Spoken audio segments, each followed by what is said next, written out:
কি ব্যাপার? বারবার ঘড়ি দেখছো কেন? না, 7টা বেজে গেছে। শাহেদের না আসার কথা ছিল, এখনো তো আসলো না, এর লেগে ঘড়ি দেখতেছি। ও আসলে তো সকালেই ফোন দিত। হুম। তোমার যে দুষ্টু পোলা, আমারে চমকাই দেওয়ার জন্য বলে নাই হয়তো। তুমিও তো ফোন দিলে পারতে। কি মনে করছো আমি ফোন করি না? আমি ফোন করছি, শায়লা ফোন করছে, ফোন তো ঢুকতেছেই না। পরীক্ষার সময় কি ওর বাড়ি আসা ঠিক হচ্ছে? কি যে বলো না তুমি, কয়দিন আগে না ওর পরীক্ষা হয়ে গেল। সেটা তো অন্য পরীক্ষা ছিল, এখন তোর ফাইনাল পরীক্ষা, সেজন্যই হয়তো ফোন দেয়নি। আমার কিন্তু মনে হয় না আব্বা, কারণ ভাইজান যেদিন বাসায় আসে সেদিন আর ফোন ধরে না। আমিও সেটাই ভাবতেছি। কিন্তু ভাইজান তো বলছিল ফাইনাল পরীক্ষার আগে বন্ধের দিন একবার আইবো। বলি নাই। মা শাহিদ, মা এই যে বাবা। কেমন আছো তুমি? এই যে বাবা আছি। কইছিলাম না আব্বা। দেখছো পোলা এসে হাজির হয়েছে আমার। তুমি আসবে তো খবর দিলে না কেন? খবর তো দিয়েছি। কিরে শালা, এই এতবার করে ফোন দিতেছে, ধরিস না কেন? ফোন দে দরকার কি, আমি নিজেই তো চলে আসছি। ভাইজান সবাই চমকাই দিতে অনেক মজা পায়, তাই না ভাইজান? তোমার না সামনে পরীক্ষা। আব্বা আপনি তো জানেন আমি কোনো কাজ ফেলে রাখি না, সব প্রিপারেশন রেডি, ফিরে গিয়ে শুধু চোখ বোলাবো হয়ে যাবে। দেখতে হবে না কাঠপোলা? মা খিদা লেগেছে। হ্যাঁ দিব তো, হাত মুখ ধো। এমন মুখ ঘুরে রাখলে হবে? আসলামই তো তোমার জন্য। রাখো তো শুধু অপেক্ষায়। গ্রামে তো আর থাকো না, থাকো শহরে। কবে পাশ করবা, কবে চাকরি নিবা, তারপর কবে আমার বিয়ে করবা, এসব করে কি লাভ? শহর তো শহরই, ওখানে প্রাণ নেই। মনটা পড়ে থাকে এখানে, এই সবুজ গ্রামে। কেন, গ্রামে এত কি আছে যে তোমার মন এখানে পড়ে থাকে?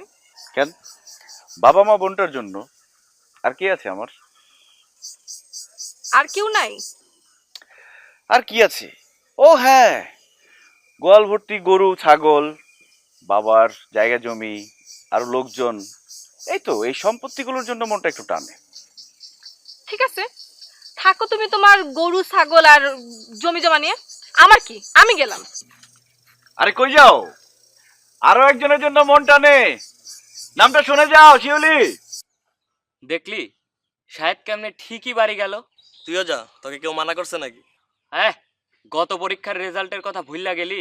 বাড়ি গেলে ফাইনালে আর পাশ করতে হইব না। কিন্তু সাহেব তো ঠিকই গেল। পরীক্ষার আগে প্রিয় মুখগুলো না দেখলে যেন চলে না। আরে ওর কথা বাদ দে তো, ও বেটা তো আগেই সব পইরা শেষ করে রাখছে, আর ও কালকে তো চইলাই আইব। তা ঠিক, চল তাহলে রুমে যায় পড়া শুরু করি। হ চল। তবে তবে আবার কি? তবে পড়া শুরু করার আগে আয় 2 লাইন গান ধরি। একদম খাঁটি কথা, চল। চল। ওরে নীল দরিয়া।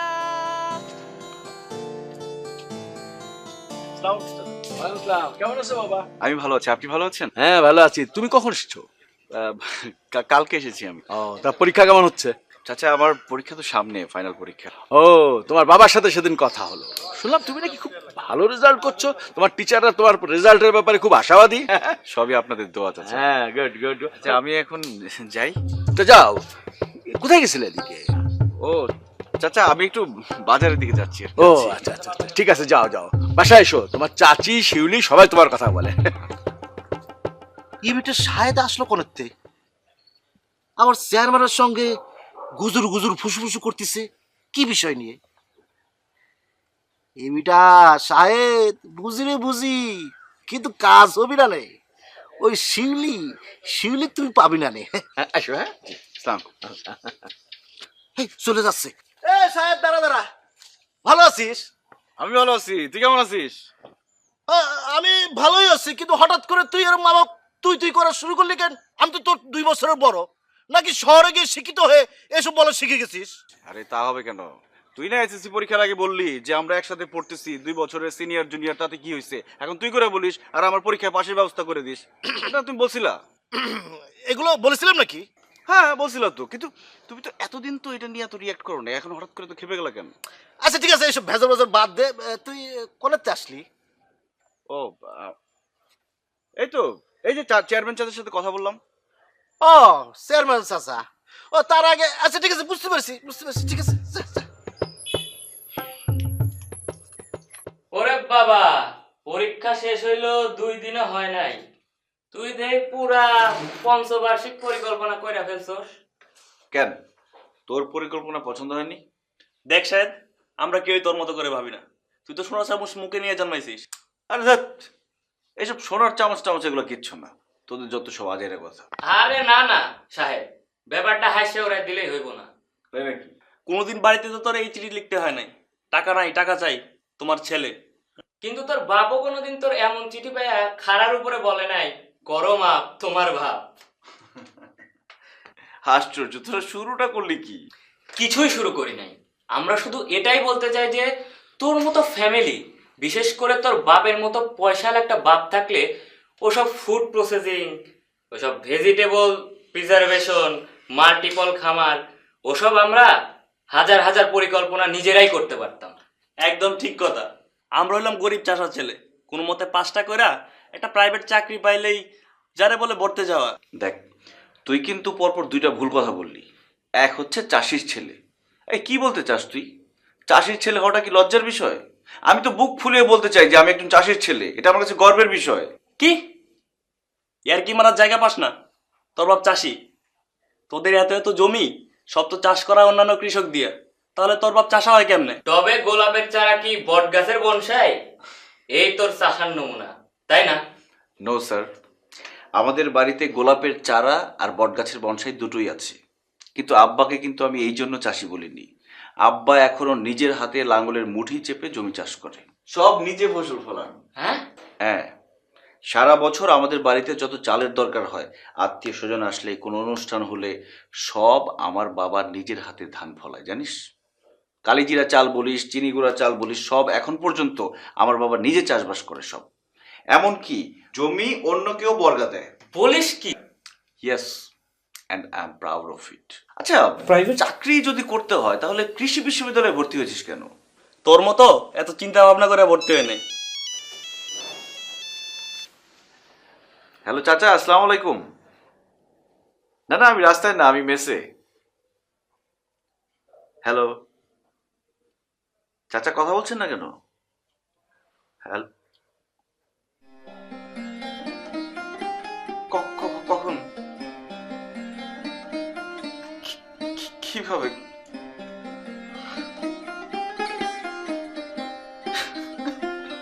কিরে সাহেব? এই সাহেব, কি হয়েছে বল না। সাহেব, শাহেদ, আমার আব্বা আর বেঁচে নাই। কি বলিস এসব? আমি আর কোনোদিন কারোর আব্বা মনে রাখতে পারবো না। কিছু সময় আগেই তো ওনার কথা আমরা বলছিলাম।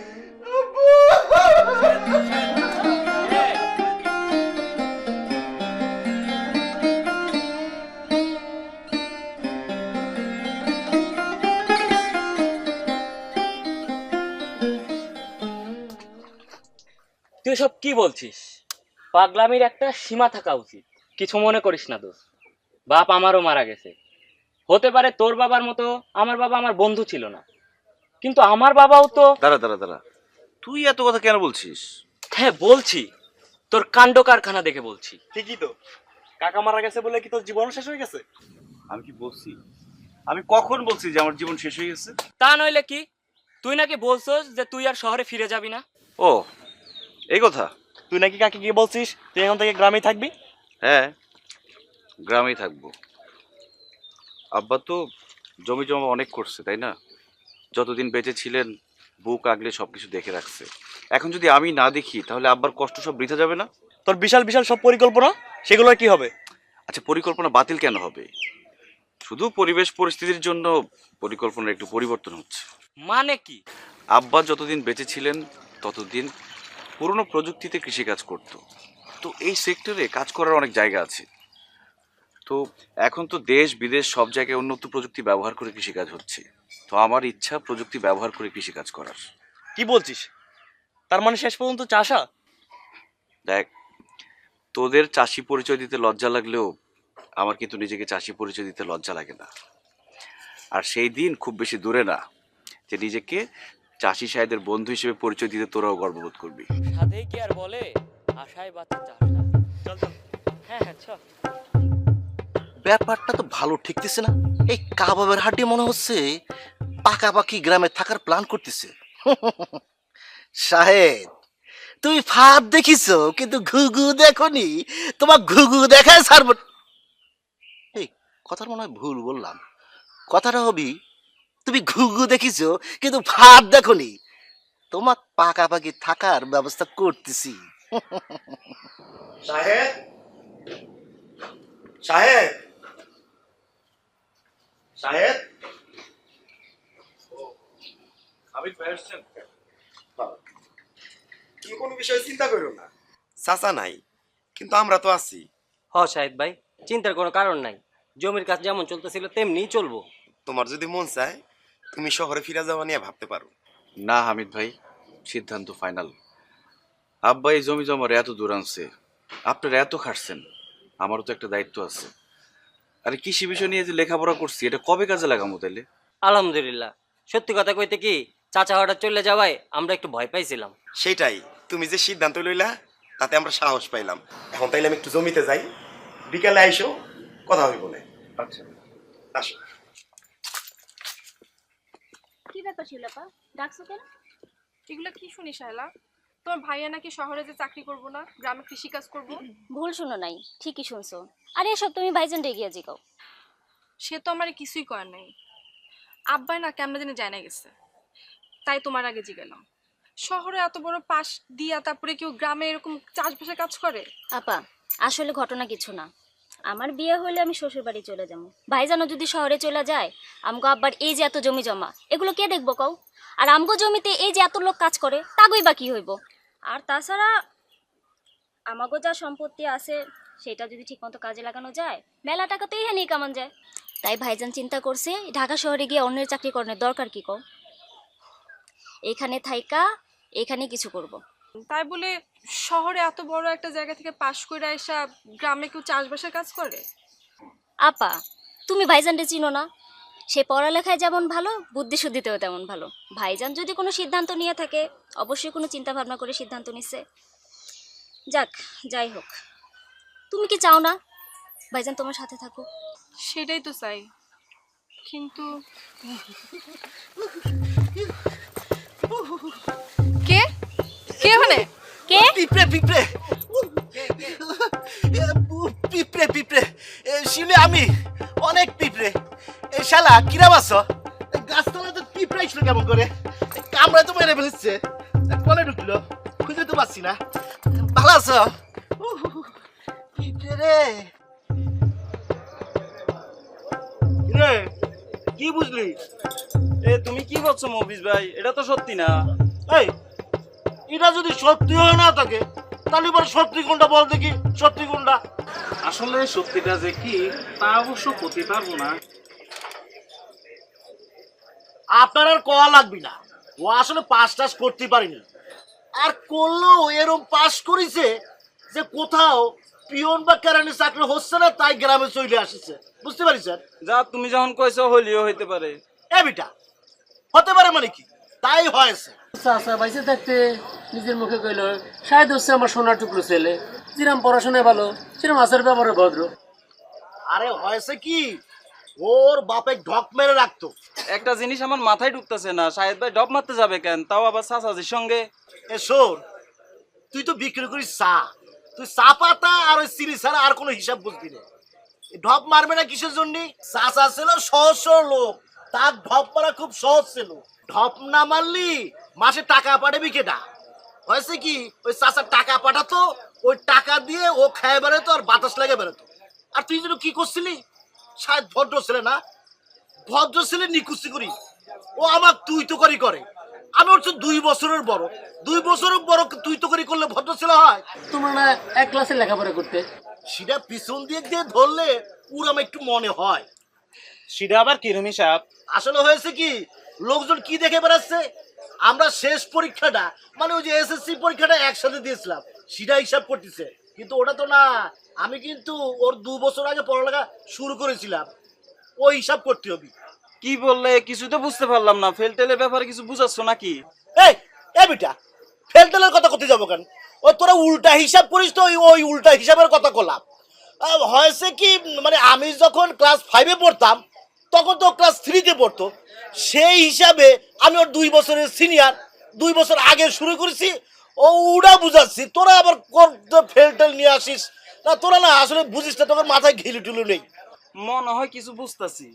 এই তো তোর মাথায় ঘিলু একটু খুলতিছে, কিন্তু কথা হচ্ছে এই ব্যাপারটা চেয়ারম্যান চাচাক জানানো উচিত। যাই চেয়ারম্যান চাচাক ব্যাপারটা জানায় আসি। এই কাপটা রাখ, দাম পরে এসে দেবো না।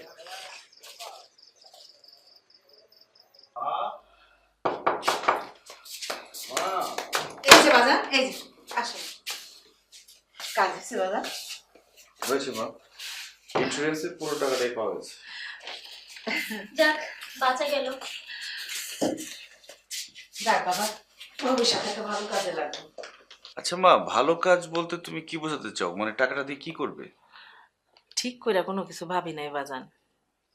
তোর বোনের বিয়া তোর ভালো একটা কাজে লাগতে পারে। আমার বিয়ে শাদী নিয়ে এত ভাবতে হইব না, দরকার হলে টাকাটা ভাইজানের কাজে লাগাও। বিয়ে তো তোকে দেয়াই লাগবে, এই টাকাটা দিয়ে সেটা হয়ে যাবে। আর আমার একটা জরুরি কাজ আছে, ওটাও এখান থেকে নেওয়া লাগবে। কি করতে চাস বাজান? মা, টাকাটা তোমার কাছ থেকে ধার নিতে চাই, আবার সময় মতো পরিশোধ করে দেব। আবার ধার কিসের? ধার পরিশোধের ব্যাপারটা না থাকলে না কাজে জিদ আসে না। আইসা ভাইজান, এই টাকা দিয়া তুমি কি করবা? এই টাকাটা দিয়ে একটা পাওয়ার টিলার কিনবো। গরু দিয়ে খুব দ্রুত জমি চাষ করা যায় না। তাইলে এইসব যন্ত্রপাতি আব্বাই কিনে নেই কেন? কৃষির আধুনিক যন্ত্রপাতির সুবিধা যদি জানতো তাহলে তো অবশ্যই কিনতো। কিন্তু বাজান, তুই পারবি তো? কেন পারবো না মা, লেখাপড়াই তো করলাম এই কৃষি নিয়ে। তাছাড়া এখন আধুনিক পদ্ধতিতে কৃষি চাষবাস করা যায়। আর তাছাড়া আমাদের কৃষি অফিসার আছে না, উনি আমাকে সাহায্য করবেন। আচ্ছা ঠিক আছে বাজান। রওনা দিছি তো। আরে বাবা, এত তাড়াহুড়া করার কি আছে? আসতেছি তো, বাসাতে বাইরে আছি। জাস্ট 2 মিনিট লাগবে। বর্ষা, এ বর্ষা, এদিকে আয়। শিউলি কই রে? বাসা দেখলাম না যে। আপাই তো শাহেদ ভাইদের বাসায় গেছে। এই শিউলি, এই দাঁড়া। কই গেছিলি? শাহেদদের বাড়ি। 7 গো বাসা এত ঘন ঘন কি? ওর বাপ তো মরছে 7 দিন, এত জনের কি আছে? হ্যাঁ, বুঝি বুঝি, সবই বুঝি।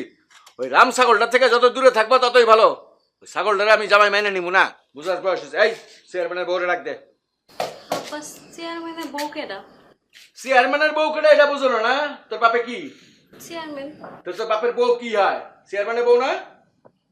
ও, আপনি আম্মারে ডাকতে কোন? ও, কিচ্ছু বোঝো না, একদম ভাজা মাছটা উল্টায় খাইতে জানো না? না, ডাক দে, তোর বাড়ি ডাক দে। কি হয়েছেটা কি? হ্যাঁ, এদিকে হো।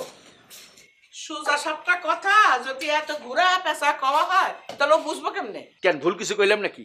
আপনি চেয়ারম্যানের বউ না নাকি? আমার বউ 2-1টা আছে আরো। মাইয়া 2টা বড় হইছে, কে কোথায় কখন যায় না যায় এটি একটু হিসাব করে দেখতে পারো না? কই থাকে না যায় খবর রাখো। ও, তো মাইয়া দুটার খোঁজ খবর আমি রাখি না তো কে রাখে? আপনি রাখেন? ডাকছিলাম এই কারণে যে তোমার বড় মাইয়া শিউলিয়া তখন কই আসছিল, জানেন কিছু? জানবো না কেন? ওই তো সাহেবগো বাড়িতে গেছে। ওই বাড়িতে কয়দিন আগে একজন মানুষ মারা গেছে, একটু খবর রাখা লাগে না? ও, প্রত্যেক দিন খবর নেওয়া লাগে না? 1 সপ্তাহ আগে মানুষ মারা গেছে, সে বাড়িতে প্রত্যেক দিন যাওয়া লাগে কিসের জন্য? একটা কথা বুঝিয়ে রাখেন, আপনার মেয়েরে কোয়েন, ওই বাঁশবাগানে হাঁড়ি পাতিল খেলা আর সংসার জীবন এক জিনিস না। এটি কিন্তু বাচ্চা নিতে হইব। আমি কোনোদিন ওই কৃষক জামাইরে মাইনা নিব না। বুঝলাম না কথাটা আমি। বুঝবেন না কেন? ওরে বেটা ছাগলের লাগে আমার মেয়ের সম্পর্ক থাকবে, এটা আমি চাই না। রাম ছাগল জানি কোন। আব্বা, আপনি কি শাহেদ বেড়ে ছাগল কইলেন? না, ছাগল কমে না, গাধা কমু। গাধার তো তোমার দাম আছে, ছাগলের কোনো দামও নাই। আমি তো একটা কথা বুঝলাম না, কয়দিন আগেও তো আপনি কইতেছিলেন, আপনি নিজের মুখে কইছেন শাহেদের মতো ছেলে হয় না, 50 গ্রাম খুঁজলেও এরকম একটা ভালো ছেলে পাওয়া যাবে না। আজকে আবার আপনার মুখে একটা উল্টা বাও, ব্যাপারটা কি? আমি তো কিচ্ছু বুঝলাম না। আমিও তো প্রথম বুঝতে পারিনি যে অত বড় একটা গাধা। আশ্চর্য কথা, তখন থেকে আপনি ছেলেটারে গাধা, ছাগল, রাম ছাগল এইসব কইতেছেন কেন? কি করছে ছেলে? মানুষে কৃষি বিশ্ববিদ্যালয়ে পড়ে, বিরাট বড় একটা অফিসার হইবে, ভালো দেখে একটা জামাই এলাকা মাইয়া বিয়া দেবো, এটাই ঠিক আছিল। ওই গাধা এখন নাকি পড়ালেখা শেষ করে গ্রামে এসে চাষবাস করবে, কৃষক হইবে, চাষার কাছে আমি আমার মাইয়া বিয়া দেবো নাকি? নিশ্চয়ই এগুলো মফিজ ভাই কইছে। মফিজ কইব কেন? এই গ্রামের সব লোকে আমার কাছে এসে খবর দিতেছে না? আমি চেয়ারম্যান না? বাতাস খেয়ে চেয়ারম্যানগিরি করি, খবর রাখতে হয়। আমি তো একটা কথা বুঝলাম না, সাহেব যদি নিজের বাপের জমি জিরাত দেখাশোনা করে, চাষবাস করে, তা আপনার গাছলে কেন? আমি ওরে জিগাইলাম, বাবা তুমি এক কাম করো, তোমার বাপের জমি জায়গা আমার জমি জায়গা সব আমি একসঙ্গে দেখে শুনে রাখুন না, তুমি ঢাকায় গিয়া বিশেষ পরীক্ষাটা দাও না, একটু ভালো চাকরি বাকরির চেষ্টা করো। আমারে গাথায় কয় কি, চাষা আমি এখন তো গ্রামে থাকুম, চাষবাস করুম, সমবায় ইউনিয়ন করুম। কত বড় গাধার গাথা ইউনিভার্সিটিতে পাশ দিয়া কেউ কোনদিন গ্রামে আসে? ছাগল জানি করে রাম ছাগল একটা। আচ্ছা ঠিক আছে ঠিক আছে, এখন এসব কথার কোনো দরকার নাই, আপনি কামে যাইতেছেন যান। দেখে শুনে রেখো ভাই এগুলো। আমি দেখি না, কে দেখে এই বাড়িতে মাইয়ারে? আমি হ্যাঁ হ্যাঁ আমি দেখে রাখি, আমি দেখে রাখি বলে মাইয়াগুলো এখনো পর্যন্ত চেয়ারম্যানের মাইয়া হিসেবে মান সম্মানের সহিত গ্রামে বসবাস করতেছে, তাহলে টের পাইতা। আচ্ছা যান তো, ঠান্ডা মাথায় মিটিং করেন।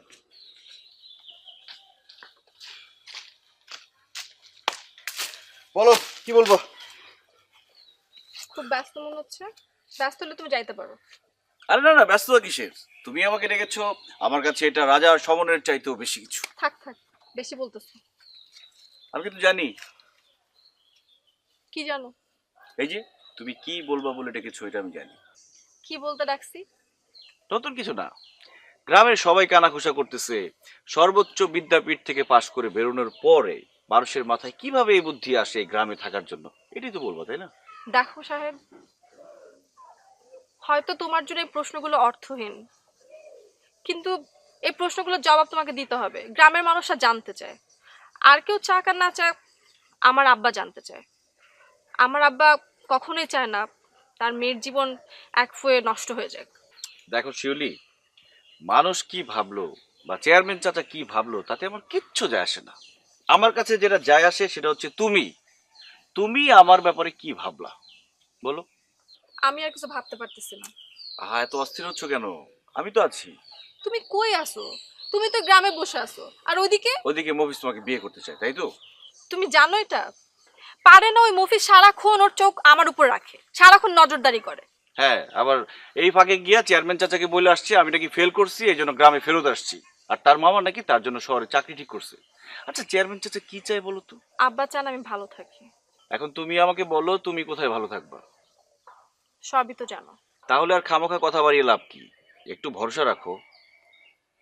আচ্ছা আমার এখন উঠতে হবে, আমি তো ভুলেই গেছি একজনের সাথে দেখা করতে হবে। তুমি না কেমন জন্য হয়ে গেছো।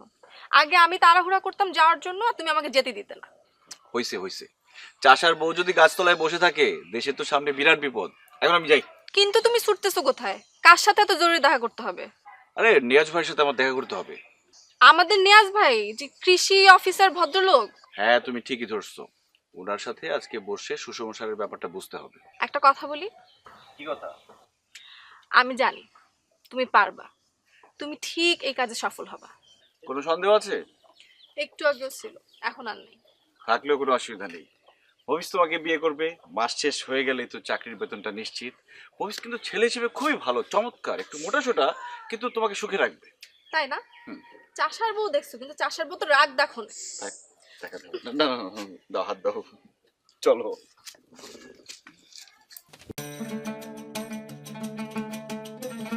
ডেড সি এটি একটি অতি লবণাক্ত পানি সমৃদ্ধ সাগর। সমুদ্রপৃষ্ঠ থেকে 420 মিটার অর্থাৎ 1378 ফিট নিচে এটি পৃথিবীর নিম্নতম স্থলভূমি। এটির অবস্থান জর্ডানে। ইচ্ছা করলেও এ পানিতে ডোবা যায় না। সমুদ্রের পানির চাইতে 8.6 গুণ বেশি লবণাক্ত ডেড সি এর পানি। সাগর বলা হলেও এটি মূলত একটি লেক, যার সর্বোচ্চ গভীরতা 1240 ফুট। এর দৈর্ঘ্য প্রায় 67 কিলোমিটার এবং প্রস্থ সর্বোচ্চ 15 কিলোমিটার। একটি গবেষণায় দেখা গেছে মহাসাগরের পানির চেয়ে মৃত সাগরের পানিতে থাকা খনিজ উপাদানগুলোর অনেক পার্থক্য রয়েছে। এই সাগরে 14% calcium chloride, 4% potassium chloride, magnesium chloride এবং 30% সোডিয়াম ক্লোরাইড রয়েছে। উচ্চ প্লাবতার দরুন যে কেউ মৃত সাগরে পানিতে ভেসে থাকতে পারে।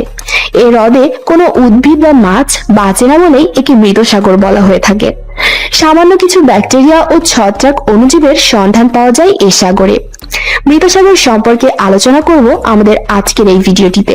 আপনি যদি আমাদের চ্যানেলে নতুন হয়ে থাকেন, পরবর্তী ভিডিওগুলো দেখতে আমাদের চ্যানেলটি সাবস্ক্রাইব করে বেল আইকনটি প্রেস করে দেবেন। হযরত লূত আলাইহিস সালামের জাতি পার্থিব উন্নতির চরম উৎকর্ষে পৌঁছে যাওয়ার কারণে বিলাসিতার অতিশয্যে সীমালঙ্ঘনের দিক দিয়ে তাদের পূর্বের গজবপ্রাপ্ত জাতিগুলোকেও ছাড়িয়ে গিয়েছিল। এ জাতি অবিচার তো করতই, তার ওপর সমকামিতার মতো চরম সীমালঙ্ঘনও তারাই প্রথম শুরু করে, যা তাদের পূর্বে কেউ কখনো করেনি। উপরন্তু তারা এর ফলে বিন্দুমাত্র অনুতপ্ত না হয়ে বরং গর্ব করে তা সমাজে প্রকাশ করে বেড়াতো এবং প্রকাশ্যেও নির্লজ্জভাবে এসব নিষিদ্ধ কাজগুলো করে থাকতো। আল্লাহ তাআলা তাই হযরত লূত আলাইহিস সালামকে তার জাতির জন্য সতর্ককারী নবী মনোনীত করলেন এবং আল্লাহকে ভয় করে তাদের এসব কাজ থেকে বিরত থাকতে বলার নির্দেশ দিলেন।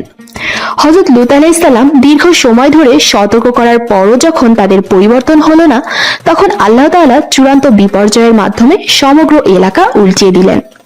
আকাশ থেকে একাধারে বৃষ্টি ও পাথর বর্ষণ করে সমগ্র জাতিকে সমূলে নিশ্চিহ্ন করে দিলেন। বর্ণিত আছে, বর্তমান মৃত সাগর বা ডেড সি হলো হযরত লূত আলাইহিস সালামের জাতির সেই বাসস্থান যেখানে তাদেরকে ধ্বংস করা হয়েছিল। ডেড সির পশ্চিমে পশ্চিম তীর এবং ইসরায়েল, পূর্বে জর্ডান অবস্থিত। জিবুতির আসাল হ্রদের পর এটি বিশ্বের দ্বিতীয় সর্বোচ্চ লবণাক্ত পানির প্রাকৃতিক আধার। এটি পৃথিবীর 31.20 অক্ষাংশ এবং 35.20 দ্রাঘিমাংশে অবস্থিত।